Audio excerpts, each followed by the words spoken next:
Hi, everyone. It's this SK Q&A. Let me get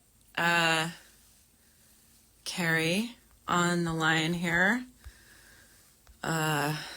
Somehow, somehow I'm the technical. Um, okay, she's invited. Let's see if she shows up. Oh, I can see people waving. Hi. Yes, it's me. I'm the problem. Um, here in the middle of Winter Storm 2024. My power just went out, so hanging in there. I'm in mute? No. Can you guys hear me? Okay. Brownstein, are you on here?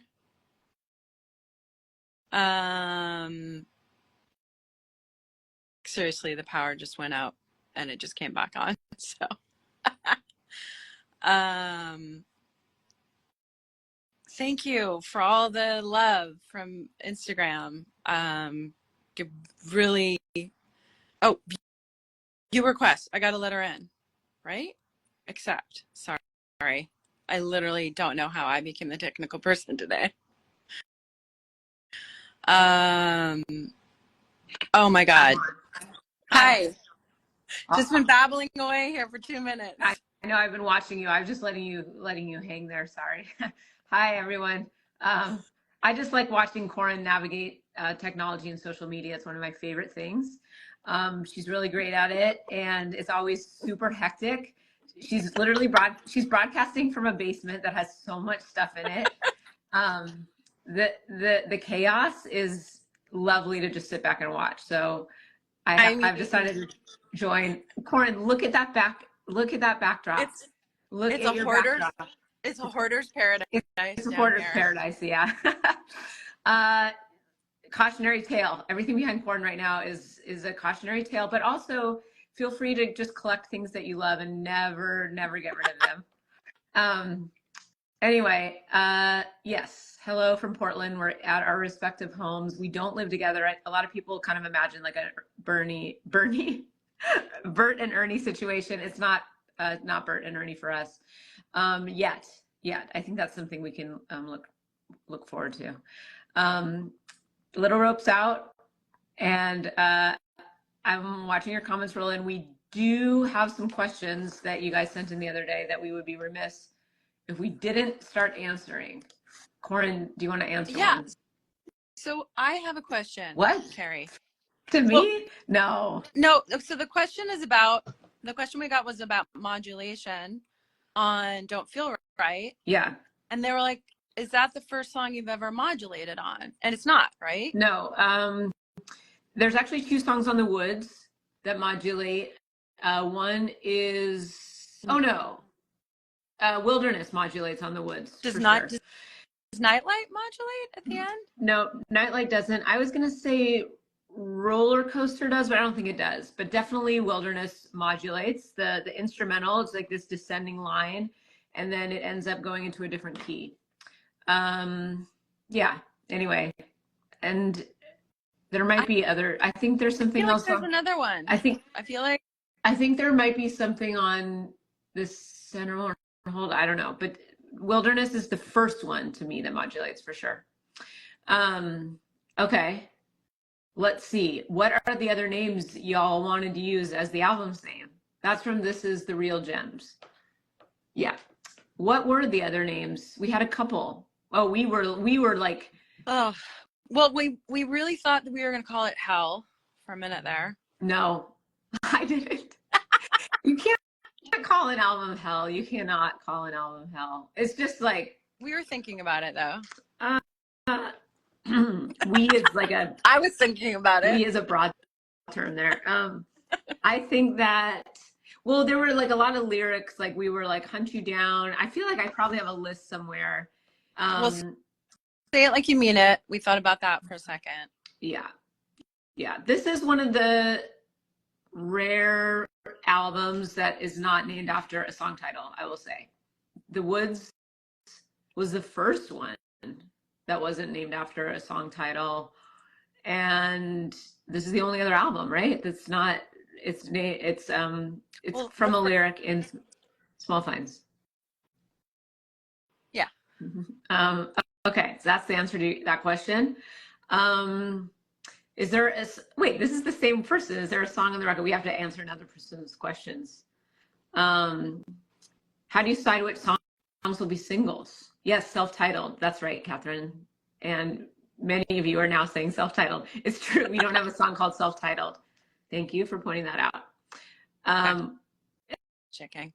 In fact, a lot of people are like, you guys, self-titled, you don't have a song called self-titled. I was going to say that, and then I was like, oh, we're moving on. We all stand corrected. Okay, question. A song, well, how do we pick the singles? Singles, first of all, I feel like the word singles, it's a silly word for a band like us, because we don't really have like singles, but tracks that we are going to put out first. I think we like to start with something that brings listeners into the record. The record kind of gives them, I don't know, a sense of what they might be getting, something that is like a thesis statement. That's definitely one version of how we pick like the lead track. That's definitely what we want to do for Hell. What do you think, Corin? Yeah, I mean, I think that we wanted to have a song that was like, you know, sort of like a mission statement from the record that sort of dropped people in, was like, this is where we're going. And that song was definitely a bold choice, but I think people like it. Yeah. And then the other songs, I mean, Say It Like You Mean It. I honestly, when Corin sent me an early version of that song, and I already was listening, like I could listen to it on repeat in just this very sort of rudimentary version of it. Like it just sounded like such a banger from the beginning. Like it's a strong song. Her voice sounds great on it. So Say It was pretty obvious. Anyway, there's a lot of factors that go into singles, but we don't really think of them in terms of like overall, I guess, like popularity, more just like what's a good entry point into the album. Okay. What else? Well, someone asked, are we going to be touring in Europe? Yes, absolutely. We're getting there. It's just taking us a minute to arrange, but yes, we will. Arrange and announce. Like, we were actually very surprised when like we are going to Portugal, and that date has been announced, but there will be dates around it in other parts of Europe and the UK. So anyway, wait, someone just said I'm lapsing into modern slang. What did I say that's modern? By the way, I have this thing where I've had this conversation with a lot of friends lately where I feel like there's a lot of contemporary slang and then slang that's come up in the last like 10 years that I opt out of. I have to. You have to. I feel like I am stuck in the rad and awesome zone. I try not to really update beyond that. I think people are saying the word banger is modern slang, but we've been saying banger for a while, right? I just I'm thinking, when I say it, I mean bangers, like bangers and mash, the right. English food. Yeah, I'm not. Banger. I guess banger. I also like to pronounce it with a hard G, like Bangor, Maine. Bangor, Maine. Or yeah. But yes, choice. I love that word. Someone just commented, choice is a slang word that I would use. I think the young people are saying that this record slaps. Yes, well, that's very nice. Oh yeah, I see that someone with that gyat word. The G word. The G word. Banger's old school. Yeah.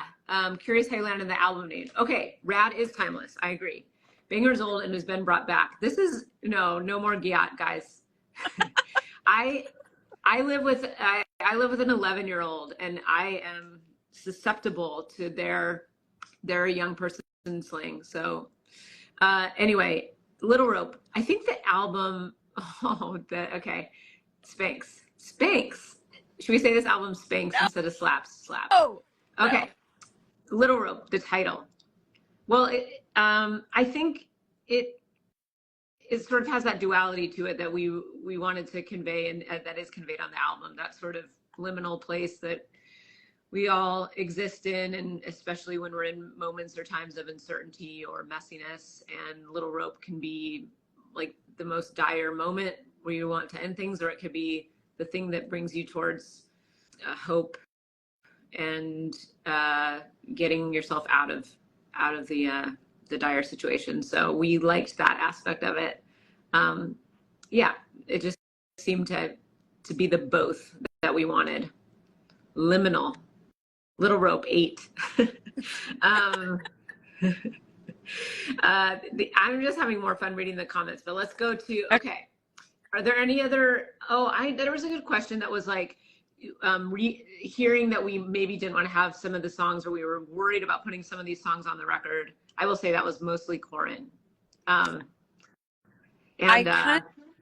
felt like I sang from like a very raw place on this record, and when I listened back, it was kind of shocking at first. I was like, oh man, that's obviously, it's like too much.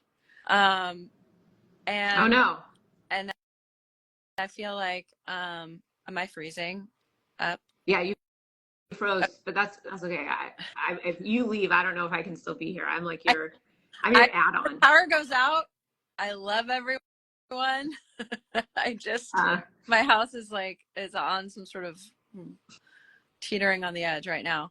But I will finish what you maybe can't say, which is that, but the question was, do we have other I don't feel like there were ever songs where this has happened before, where we thought, oh, this is too like vulnerable to put on the record. I think, right, Corin? I can't think of another time where we had songs that we thought this shouldn't be on. I think I've felt that before. Like, I think when we made One Beat, like that was a really hard record for me. That's right. Hard. And it's like when you go super, super raw, sometimes you're like, I don't know if people are going to want to hear this, but I'm so happy that you talked me into it. And that like when we played Untidy Creature in Seattle for KEXP, which you can hear today, I think they're broadcasting it. Like, it was pretty emotional. Yeah. Like for other people and for Cheryl, and that's a really, that's a special thing to share with people, I think. Yeah, for sure. I think you're right about One Beat. I remember like Sympathy was brutal, and there was stuff like that on The Woods too. And I think that this album has those kind of moments that like Dig Me Out or One Beat or The Woods has, like just sort of pushed to the limit, I think is a feeling that I want to get from my favorite Sleater-Kinney records. Yeah, just kind of being right at the edge of something. Okay, other questions. Okay. What's your favorite snack post live show? Okay. John Congleton wants to know what our favorite thing about hanging out with John Congleton was. John has a really filthy mouth. Like he has a shocking way of conveying things. I wish he was here now because I can't repeat the things. We can't repeat them out loud. No. Yeah, no, but it's very amusing. It's very much he's kind of a rascal, which I like about John. He's a little mad professor and a real rascal, and he really likes to talk dirty, basically. Sorry, my dog's barking in the back. Whiskey drinks and chocolate bars, yes. Wait, we are playing that song, by the way. Oh no, that's Your No Rock and Roll Fun. We are playing Milkshake and Honey, though. We will be playing Milkshake and Honey. Maybe Milkshake and Honey, we should buy my new post-show snack. Post-show snack. Okay. What about Corin? Are you looking at these questions? Yeah. Okay. Okay. So. Oh, show the dog. Yeah.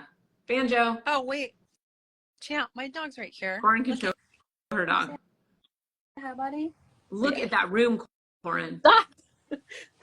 I can't Corin, even you look find like you're in a bunker. Yeah. Oh, youth There decay. he Yeah, is. maybe a Hi, cover song. buddy. Oh, hi, Look Milkshake how and cute Honey. he Yeah, is. we really have been watching. Like we, You're lots of doing new. so good. That's champ. That's Uh, cute. yeah, Milkshake and Honey. Will you be saying hello post show to folks? Yes. Well, of course. I mean, we always want to. That'll be fun. Other questions? Favorite catharsis song to sing along to? Um,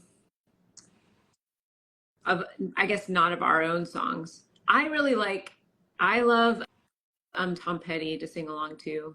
Um, I sing along to Cyndi Lauper's version of Money Changes Everything. It's a really good one. It's really high for me now. I was like, ooh, it's hard, but it's a good workout before I sing. yeah, I warm up to The Waiting by Tom Petty, which is another song that I love. I also love Dancing in the Dark by Bruce Springsteen. Someone Um, just asked, please tell me what it's like to play with Eddie Vedder. Amazing. He's oh, he's the best. He's got one of the best voices of all time, I think. So, I mean, getting to sing with him is it slaps. oh, Is what please, it is. no, please, please, please. Um, we're really digging ourselves a hole there. Okay. Do you feel what are the main theme? Okay, Corin, you have to help me here. Oh, Okay. what am I most excited about? What's your go-to karaoke song? I think I already said I basically is. Oh, actually, one time I did "I Want to Be Your Dog" by the Stooges or at karaoke, and that was really uncomfortable for a lot of people in the room. To be honest, that's not like a great karaoke song. Like people don't want to hear Iggy Pop or the Stooges at karaoke. Like they want to hear Journey, they want to hear Whitney Houston. They do not want to hear "I Want to Be Your Dog." Imagine we all assume that everyone knows that song, "I Want to Be Your Dog." We're like, that's just a normal song. That's like, that's like the national anthem for many of us, or it's as common as like "Happy Birthday," and then you sing that in a karaoke bar, and the lyrics are "I want to be your dog," and people, yeah, they don't like it. They don't want to be your dog. The average person does not want to be your dog. Is there much of the Rickenbacker on this record? Here's an interesting story about that Rickenbacker. Okay, so that Rickenbacker, Toby Vale from Bikini Kill, she had that guitar stolen on the tour, I think. And so she posted, "Does anyone have a Rickenbacker?" And I wrote to Toby and said, "You can borrow my Rickenbacker." And so actually Toby has that Rickenbacker. It is available to be given back to me, she said, but or I hope. I'm asking now. Fucking send that back to me. But it's not on the record. Here's the thing about Rickenbackers. I don't know how many of you play guitar or how many of you have played a Rickenbacker. I find the necks a little sticky, like the frets a little sticky on a Rickenbacker. Like they're not as smooth to me as other guitars. So they're not as playable, but they're great for that, like Paul Weller, like percussive, like really just, yeah, like kind of heavy hitting. Anyway. Okay. Okay. Another question from the submissions. What song are you most excited to play live from the new album? Ooh, well, "Hunt You Down" is really fun to play. We've started playing that one. "Six Mistakes." Six Mistakes is awesome, but it's a challenge because I'm playing and singing at the same time. But I feel like we're almost there. Almost. We're almost there. Yeah, "Six Mistakes" is tricky. Structurally, a couple of these songs I think are just not as like intuitive as other songs. Like I think we worked a lot on those compositions and structures, and because of that, they're less. Yeah, it's not as obvious. So something like "Six Mistakes" has sort of some tricky parts to it that we will have to get used to playing. Also, I really want to play "Small Finds." Just say FYI. Right now?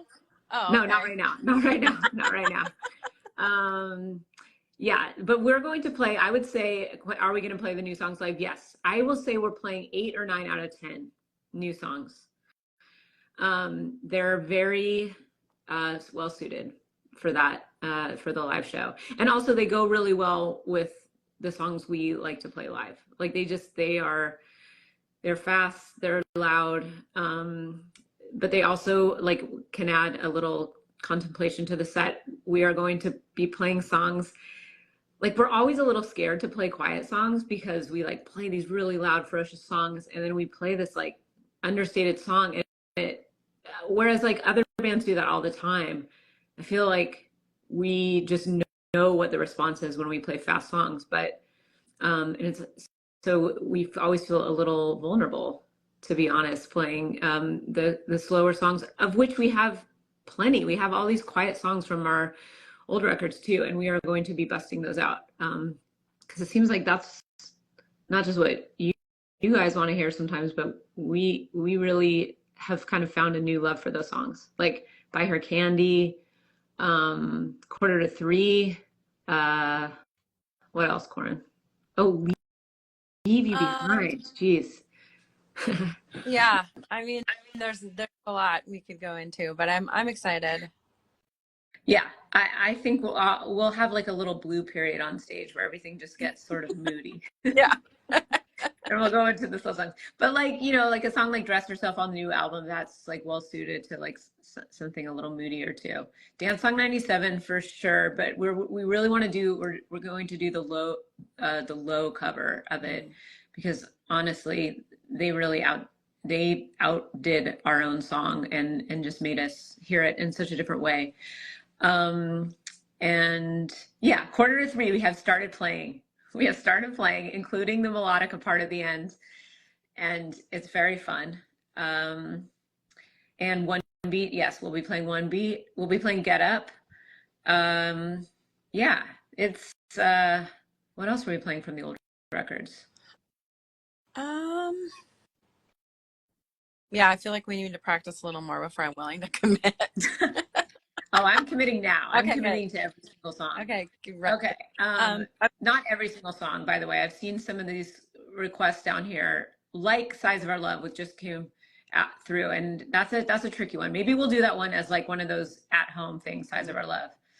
Hot Rock Nation, Rise. It's interesting. I was reading Jen Pelly. Shout out to Jen Pelly, by the way. I hope she's just a great person and writer, and I'm wishing her luck post Pitchfork. But she compares in some ways this album to the Hot Rock, just in terms of like it's like the saddest record since Hot Rock, or most fragile record. And I think she's right. And I think she had a lot of insight in her review in that way. The Juicy Fruit jingle, I'm probably not going to do that Juicy Fruit jingle. We do have a couple more at-home things to release, actually. I think we have like 3 more songs to release. Also, Good Things. That's something we're going to play live. Oh, yeah. We have we can practice that. I love that I'm glad. Having like a band meeting right now. Like we are kind of having a band meeting. Okay, let's get back to your questions. Okay. Let's see. All right. Which part of the songwriting process has evolved or changed the most since your first record? Well, first albums, as I'm sure you can imagine, they're like first idea, best idea. I mean, that is basically self-titled, Call the Doctor, Dig Me Out. That is just like fast and like furious, and every idea you've ever had, like cohering into an album. And then you can feel it getting more contemplative on the Hot Rock. You know, you feel that sort of first, like we first have to start to consider something. Like we had to be deliberate. Like we can't make Dig Me Out again, so we made the Hot Rock. And then I think, I don't know, I think after that we just, there's more editing, there's more like sitting with songs, like trying to sort through them, trying to make sure they don't sound like other things we've done in a way that's redundant. It's fine to sort of be like borrowing from the same like lexicon or switching up the vocabulary of things, making the sentences appear different, but we don't want to just rehash. So we spend a lot of time. Now we demo songs for each other and like experiment with things, adding, subtracting, like trying like 4 or 5 different chorus ideas. We've been doing that since probably like No Cities to Love, where we just sit with a chorus and try like 4 or 5 melodies. Yeah. That's the easy. Are you going to answer that question? No. I thought you handled it really well. Thank you. Great job. Here's one for you, Corin. What do your kids think about having such an interesting mom? No. Okay. No, you don't want to answer. Oh, no, okay. Here's the thing about my kids. They could not care less. I mean, we know that as moms. Like, they're like, your band, that's the same voice that was like, dinner's ready. You know, like they just couldn't. It's just not like, it's not a thing for them. They were impressed when I got those Blazers tickets, though. Yes, courtside Blazers tickets. They're promoting the record. That is the coolest thing I've done in years to them. And we won the game. So do you guys? That's it. Do you guys hear what's happening here? Like, I'm getting asked to say all these slang terms, but really it's Corin that I think is like kind of like sliding this like language in. Like, when you guys, I just want you to know, when you ever read a caption that has slang, it's Corin writing that caption. Always. It's me. Always. Don't put that on me. Do not put that on me. Okay, here is, someone asked about the cover art. Okay, so Sophia Nolly Allison, we were introduced, someone pointed me towards her work, and I went to her website and was looking at just these ethereal, otherworldly images that really like spoke to the way like a body is situated in space, like the way it's situated in a room, the way it is uncomfortable in a place or is like holding on for dear life inside of a space, grasping at something, just this kind of like the continual precipice on which we live and which we sometimes exist, like even emotionally, just these series of precipices. And we liked her use of color and light. So we reached out to her, and it turned out she was a big fan of the band, which is always like sort of an amazing symbiosis to happen. And yeah, so we collaborated with her. And here's a fun fact. We shot it at this woman named Kiwi Smith's house. Kiwi Smith house mansion, really. Oh, come on. It's a big house in LA, but she's the writer for Legally Blonde. This is like a deep cut trivia. So Kiwi is a friend, and she generously lent us her amazing foyer, and we shot there. And yeah, she wrote 10 Things I Hate About You and Legally Blonde, which to me, like if I think about all the ways that this album is both like heavy, but also has just kind of like a sweetness to it. Like that's like the perfect combination of like Sophia's like very intense, like deliberate, like careful work, and then like all of the humor and fun that Kiwi brings to scripts. Anyway, that's a trivia for you. That's a good one. Yeah. Speaking of writing, we've gotten a lot of questions about books, about favorite books that you've read recently. Do you have a book recommendation, Carrie? Well, the book I just finished is North Woods by Daniel Mason.